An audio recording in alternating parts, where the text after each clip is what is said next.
नमस्कार दोस्तों, जय जोहार। मैं कौशल तिवारी और बिहनिया संजय में आपका स्वागत है। पांचों राज्यों में होने वाले विधानसभा चुनाव को लेकर जो सर्वे आ रहे हैं वह भी बेहद ही चौंकाने वाले हैं। अब तो सीधा सीधा दिखने लगा है कि मोदी सरकार ने इन राज्यों में या भारतीय जनता पार्टी ने इन राज्यों में खुद ही अपनी हार मान ली है। और शायद यही वजह है कि जब राजस्थान में ईडी की कार्रवाई की गई, वहां के प्रदेश कांग्रेस अध्यक्ष के घर पे छापा डाला गया। मुख्यमंत्री अशोक गहलोत के बेटे वैभव गहलोत को नोटिस थमाई गई। तब जनता खुद ही कहने लगी कि यह तो रंजिश की कार्रवाई है और इसके चलते भारतीय जनता पार्टी की स्थिति राजस्थान में और भी खराब होने लगी है। मध्य प्रदेश में भी कमोबेश यही स्थिति है और कहा जा रहा है कि कांग्रेस न केवल आसानी से बहुमत हासिल कर लेगी बल्कि भारतीय जनता पार्टी की स्थिति बेहद खराब है। और तेलंगाना में तो सबको पता है कि क्या स्थिति बन रही है भारतीय जनता पार्टी के, लेकिन छत्तीसगढ़ में मामला दिलचस्प होता जा रहा है। हम दिलचस्प इसलिए कह रहे हैं कि यहां जोगी कांग्रेस उफान पर आ गया है। अचानक उनको अच्छे अच्छे दावेदार मिल गए, प्रत्याशी मिल गए।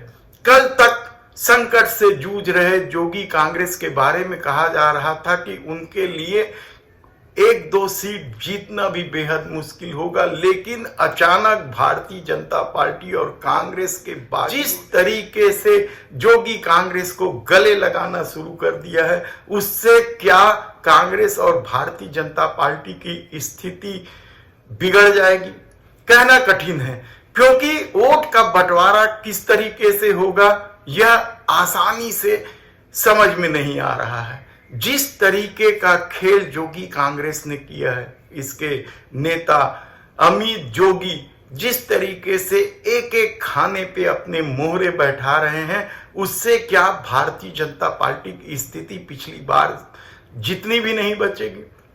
कहा तो यही जा रहा है कि अब जिस तरीके से जोगी कांग्रेस उफान पर है, उससे क्या भारतीय जनता पार्टी तीसरे नंबर पर आ जाएगी। ऐसे कई सवाल हैं, लेकिन सबसे बड़ा सवाल तो है मोदी सत्ता की करतूतों का। मोदी सरकार की ताकत है कंट्रोवर्सी, कंफ्यूजन पैदा करो और धर्म और राष्ट्रवाद की पट्टी बांधकर अपने करतूतों को अमली जामा पहना दो। यही तो हो रहा है। नोटबंदी से आप देखेंगे तो 150 लोगों की मौत हो गई, कतारें लगी रही, लोग परेशान रहे, व्यापार धंधा सबको नुकसान हुआ, लेकिन राष्ट्रवाद और धर्म के आश्रय एक नया कंट्रोवर्सी पैदा करके काला धन लाएंगे, आतंकवाद खत्म होगा जैसे कंट्रोवर्सी के साथ मोदी सरकार को इस करतूत का कोई नुकसान नहीं होगा।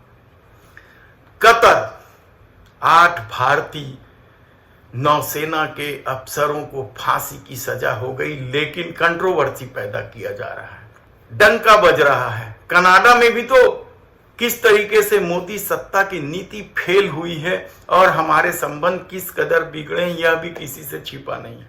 कविता शाह, विजय शाह कौन है ये? गुजरात के उद्योगपति 100 करोड़ लेकर भाग गए। अमित शाह की पुलिस, अमित शाह की ईडी, सीबीआई कुछ नहीं कर पाई और वे आसानी से पति पत्नी फरार हो गए, विदेश चले गए। ऐसे कितने ही उद्योगपति इस दौर में चले गए, लेकिन राष्ट्रवाद और धर्म का पट्टा पहनाकर सारी करतूतों को अंजाम दिया गया।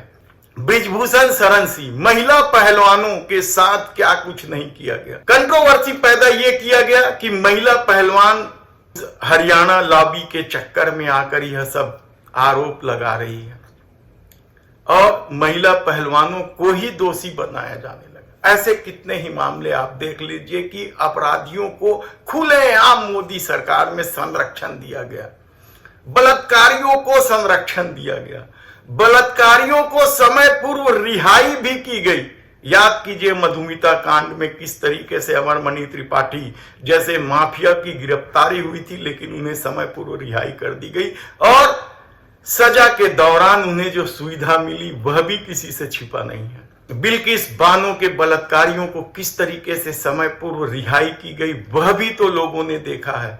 लेकिन धर्म और राष्ट्रवाद के आश्रय जिस तरीके से कंफ्यूजन पैदा किया गया, कंट्रोवर्सी पैदा करके मोदी सत्ता अपनी करतूतों को अमली जामा पहनाते रहे। याद कीजिए आप कि भ्रष्टाचार खत्म करने की जो बात देश के प्रधानमंत्री नरेंद्र मोदी ने की थी, उसके बाद किस तरीके से भारतीय जनता पार्टी पर वॉशिंग मशीन हो जाने का आरोप लगने लगा। तमाम भ्रष्टाचारी जो मोदी सरकार के अनुकूल है उनके खिलाफ कार्रवाई। यही नहीं, उन्हें बड़े बड़े पदों से नवाजा गया। हेमंत बिस्वा शर्मा को तो मुख्यमंत्री बना दिया गया, अजीत पवार को तो उप मुख्यमंत्री बना दिया गया। इसी तरीके से फेरिस्त है, केंद्र सरकार में भी मंत्री बना दिया गया। यानी भ्रष्टाचारियों को भी जमकर संरक्षण दिया गया। ईडी सीबीआई का इस दौर में किस तरीके से दुरुपयोग किया गया है यह भी विपक्ष के नेता खुलेआम कह रहे हैं। मणिपुर आज तक सत्ता एक लाइन बोलने को तैयार नहीं है। पुलवामा में किस तरीके से कंट्रोवर्सी पैदा करके सत्ता हासिल की गई वह भी किसी से छिपा नहीं है। अब मोरबी ब्रिज को भी सुन लीजिए, साल भर हो गए हैं इस मोरबी ब्रिज, भ्रष्टाचार के इस ब्रिज में 135 लोगों की मौत हुई थी, जिसमें बड़ी संख्या में बच्चे थे। क्या हुआ उनके अपराधियों को, किस तरीके से बचाया जा रहा है धर्म और राष्ट्रवाद के आड़ पे। अब तो उन 135 मृतकों में से 112 लोगों ने एक संगठन बनाकर कानूनी लड़ाई लड़ रहे हैं। क्या उन्हें न्याय मिलेगा? बड़ी लंबी प्रक्रिया है। लोगों के आंसू आज भी थम नहीं रहे हैं, लेकिन अपराधी मजे से हैं, उन्हें सत्ता का संरक्षण मिल रहा है। गुजरात में तो डबल इंजन की सरकार है, उसके बाद यह करतूत। लेकिन धर्म और राष्ट्रवाद के आश्रय सारा खेल खेला जा रहा है। अब तो कुछ बड़े लोगों को शामिल करके खेल खेला जाता है। हम कंगना रनावत की वह तस्वीर की बात नहीं कर रहे हैं जो इन दिनों सोशल मीडिया में अबू सलेम के साथ वायरल हो रहा है। हम तो बात कर रहे हैं इंफोसिस के डायरेक्टर, मालिक, कर्ता धर्ता नारायण मूर्ति के। वे कहते हैं युवाओं को इस देश के विकास के लिए 70 घंटे काम करना चाहिए। सब है ना हैरानी की बात कि किस तरीके से शोषण का खेल खेला जाता है। यह भी राष्ट्रवाद के खेल में शामिल करके 70 घंटे, दुनिया में 40 घंटे से ज्यादा काम को शोषण की बात मानी जाती है। लेकिन इंफोसिस के नारायण मूर्ति खुलेआम यह सब कह रहे हैं। यह शोषण करने की कौन सी फेरिस्ट है? फाशिस्टवाद का कौन सा तरीका है कि धर्म और राष्ट्रवाद के नाम पर सारा खेल खेला जाए? लेकिन छत्तीसगढ़ में राहुल गांधी ने कल जो गारंटी दी है, इससे पहले उन्होंने किसानों के कर्जा माफी की गारंटी दी थी। इससे पहले छत्तीसगढ़ में जाति गणना की गारंटी दी थी और कल तो उन्होंने केजी से लेकर पीजी तक शिक्षा मुक्त करने की घोषणा कर दी या गारंटी दे दी है। और इस गारंटी से युवाओं को वे कितना प्रभावित करेंगे अभी से कहना मुश्किल है। लेकिन इसके साथ ही आदिवासियों को भी साधने के लिए तेंदुपत्ता में प्रति बोरा मानक भी बढ़ा दिया। लगातार राहुल गांधी जहां भी जा रहे हैं, चाहे वे राजस्थान जा रहे हैं, मध्य प्रदेश जा रहे हैं, तेलंगाना जा रहे हैं, मिजोरम जा रहे हैं या छत्तीसगढ़ जा रहे हैं, हर जगह भी एक गारंटी दे रहे हैं। उनकी गारंटी पर लोगों को भरोसा भी, और शायद यही वजह है कि छत्तीसगढ़ के मुख्यमंत्री भूपेश बघेल कहते हैं कि उनकी गारंटी का क्या। सबसे बात यह है कि उनकी गारंटी को विश्वास कौन करेगा? काले धन लाएंगे, सबके खाते में 15-15 लाख डालेंगे, वो नहीं हुआ। 2 करोड़ लोगों को रोजगार देंगे, वो नहीं हुआ। किसानों का आय दोगुनी करेंगे, वो नहीं हुआ। ये तो केंद्र की बात होगी। भारतीय जनता पार्टी राज्य में 2100 रुपया में धान खरीदेंगे, वो किया नहीं। 300 रुपया बोनस हर साल देंगे, वो दिया नहीं है। आदिवासियों को जर्सी गाय देंगे, बोले वो दिया नहीं है। तो वो सारे जो वादे करके ये लोग निभाते नहीं, तो इनके गारंटी पे किसी को विश्वास नहीं है, इनके संकल्प पे किसी को विश्वास नहीं है, हमारे गारंटी पर भरोसा है। सचमुच धर्म और राष्ट्रवाद के इस दौर में या आंखों में पट्टी बांधकर मोदी सरकार ने अपनी करतूतों को जिस तरीके से अंजाम दिया, उससे अडानी की तो संपत्ति बढ़ गई, आम लोगों की तकलीफें बढ़ गई। महंगाई से आम आदमी परेशान है, लेकिन उन्हें धर्म और राष्ट्रवाद की गुट्टी पिला दी जाती है। बेरोजगारी से युवाओं का भविष्य अंधकार में है, लेकिन उनके सामने भी धर्म और राष्ट्रवाद का खेल खेल दिया जाता है।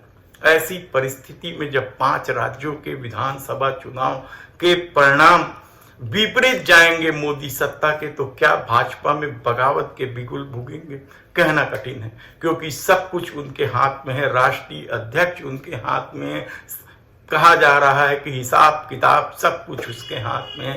तब ऐसी परिस्थिति में आने वाले दिनों में 5 राज्यों के चुनाव परिणाम के साथ क्या कुछ होगा, हम आपको बताते रहेंगे। धन्यवाद।